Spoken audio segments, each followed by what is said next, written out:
2023년도 11월 고등학교 1학년 모의고사 30번 문제풀이 진행하겠습니다. 문제풀이에 앞서서 우리가 알아야 되는 개념 좀 정리하고 문제풀이 진행할게요.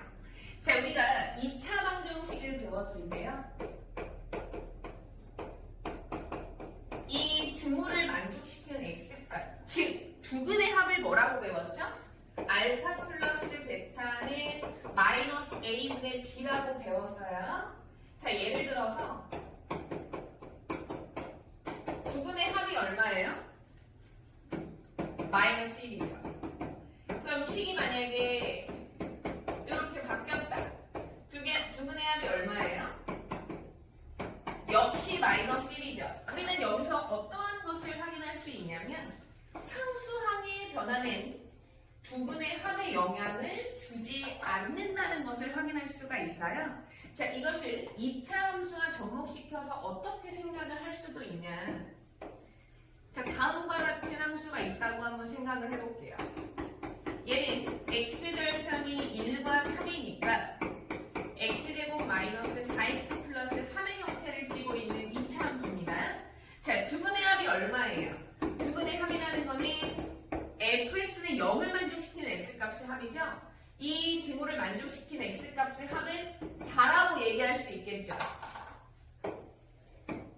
그러면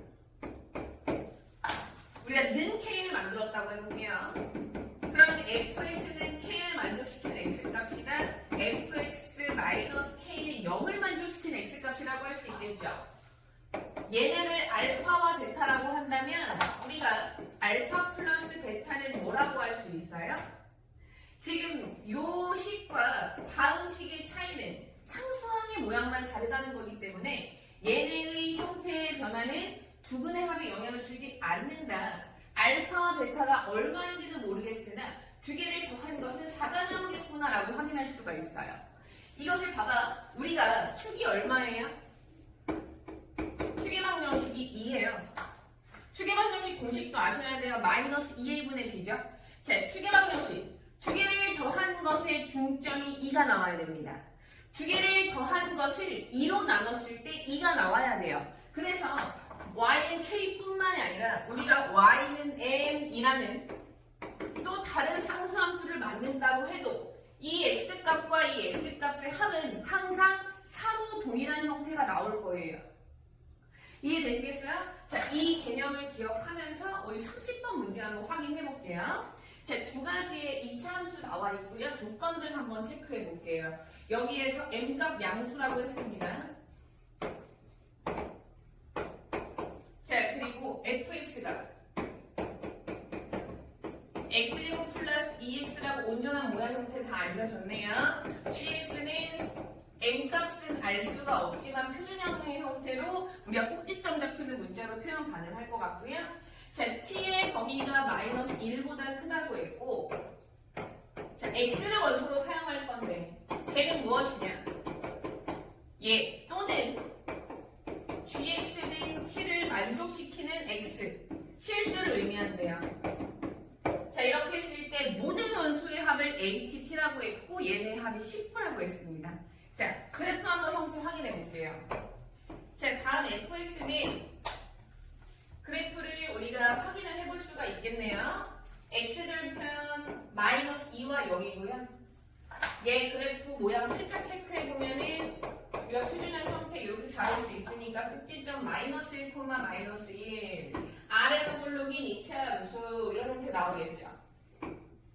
자, 이렇게 잡아놓고서 자, 얘는요 m, m이 꼭지점이고 아래로 볼록이라는 것밖에 체크가 안 돼요. 그러면은 적당하게 이 정도 그래프 그려보고서 m, m을 지나야 되니까 이 정도 그려놓고서 한번 확인해 보겠습니다. 자, 우리 여기에서 얘가 의미하는 것이 뭐예요? y는 fx와 y는 gx라는 2차 함수가 있다고 봤을 때 y는 t라는 이 상수함수와의 교점을 얘기하는 거죠. 그러면 이 상수함수가 지나갔을 때 이 2차 함수와 어떤 식으로 교점이 생기는지 범위에 따라서 확인을 해볼 거고요. 자, t가 마이너스 1보다 크다는 거 체크할게요. 자, 여기 꼭지점 좌표는요. 마이너스 1, 마이너스 1이고요. 여기 꼭지점 좌표 m,m일 거고요. 그리고 얘의 교점 좌표 한번 체크해 볼게요. fx와 gx 풀어서 정리해 보면 자, 이런 형태 나오죠. 그럼 얘가 어떻게 나오냐? x로 묶어냈을 때 m 플러스 1이 약분이 되기 때문에 x값 2분의 m 나올 거고요. 여기 교점의 좌표 2분의 m 콤마 다음 x 여기 넣어도 되고 여기 넣어도 되고 상관은 없겠죠. y값까지 확인해보면 4분의 m제곱 플러스 m의 형태가 나올 거예요. 자, 이렇게 세 가지 점을 기준으로 어떤 식으로 나오는지 확인해 봅시다. 자, t가 여기에 있으면 교점 2개 생길 거예요. 그러다가 언제부터 gx의 꼭지점과 만나는 점에서 3개 생기고 그 사이 값일 때 4개였다가 교점을 지나는 순간 4개가 생길 거예요. 자, 이렇게 4개의 포인트를 기준으로 t의 범위를 나눠보겠습니다. 자, t 값은요 마이너스 1보다 클 거라고 문제에서 알려줬고요. 이 꼭지점 좌표보다 작은 거 m 값보다 작을 때 체크하시고 t 값이 m과 같을 때 이때 교점 3개 생기죠? 이때 체크하시고 걔보다 커지면 m 값보다 커지다가 어디보다 작아요? 교점에서 생기는 이 y값 4분의 m제곱 플러스 m보다 작다가 같아지는 순간이 또 있겠죠? 그리고 커지는 순간도 나올 거예요. 자, 다음 범위에 따라서 얘네를 만족시키는 x값이 어떤 형태로 나오는지 이 x값의 합이라고 했죠? 이 합의 형태 한번 확인해 볼게요. 자, 아까 설명해드렸던 거 체크하셔야 돼요. 얘부터 봅시다. 1번부터 볼게요. 자, 1번 fx랑 보는 거예요. 지금 이 상수함수 범위에 따라 달라지기 때문에 어떠한 값이라고 정확하게 볼 수는 없지만 아까 분명히 이 두 개의 합은 2로 나눴을 때 축이 나와야 된다고 했어요. 축 얼마예요? 마이너스 1이죠. 이 x와 이 x가 뭐인지 정확하게 알 수는 없으나 얘네를 두 개를 더한 값은 마이너스 2가 나와야 돼요. 자, 얘가 위로 올라간다고 하더라도 두 개의 합은 2로 나눴을 때 축이 나와야 하기 때문에 항상 마이너스 2가 나온다고 생각할 수 있겠죠. 또 볼게요. 우리 2번의 형태일 때 봅시다. 마찬가지예요. y값이 커졌지만 이 두 개의 x값은요. 두 개를 더해서 2로 나눴을 때 마이너스 1이 나와야 되기 때문에 얘는 두 개를 더하면 무조건 마이너스 2가 나올 겁니다. 에다가 하나 더 있네요. m값을 더해 주셔야 돼요. 이렇게 표현 가능할 거고요. 그 다음에 그 위의 경우 3번의 경우 한번 볼게요. 이때 교점 4개 생겨요. 하나, 둘. 근데 여기도 마찬가지죠. 이 두 개를 더했을 때는요. 또 마이너스 2가 나올 거예요. 얘네를 더해서 이루는 값이 마이너스 1이 나와야 되기 때문에 그 다음 여기는 gx에서 생겼네.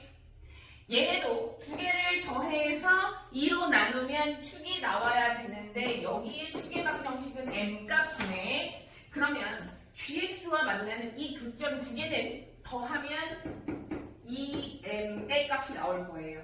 두 개를 더해서 2로 나누면 축이 나와야 되니까. 되시겠어요? 자, 그 다음에 4번 보겠습니다. 4번의 형태는 어때요? 교점이 3개 생기죠? 1번 기억이라고 할까요? 기억. 니은 디귿으로 볼 건데 니은은 F랑도 만나고 G랑도 만나죠. 우리가 일단 위에 있는 개념처럼 생각한다면 기억과 니은을 더하면 마이너스 2가 나올 거고요. 니은과 디귿을 더하면 이 m값이 나올 건데 니은은 중복됐으니까 한 번 빼야 돼요. 근데 니은이 이것이라는 걸 알고 있으니까 빼겠습니다. 즉 여기는 2분의 3n 마이너스 2라고 표현 가능하겠죠. 자, 그 위에는 어때요? 얘는 5번이라고 하겠습니다. 5번은 위에서 푼 거랑 똑같아요.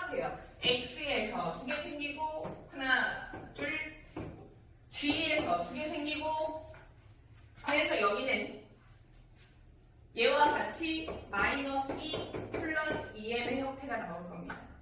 얘네들이 원소로 사용이 될 거예요. 자, 그럼 원소나열법으로 표현해 볼게요.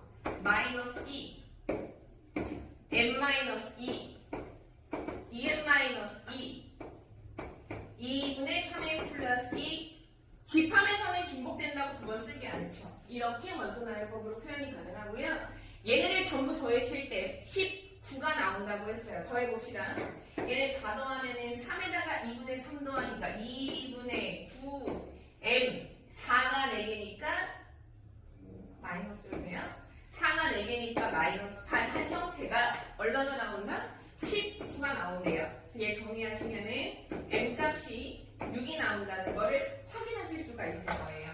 다음 m가 27 나와야 되죠? 자, 이렇게 우리가 2차 함수에서 대칭성을 이용한 30번 문제풀이 여기까지 확인해 볼게요.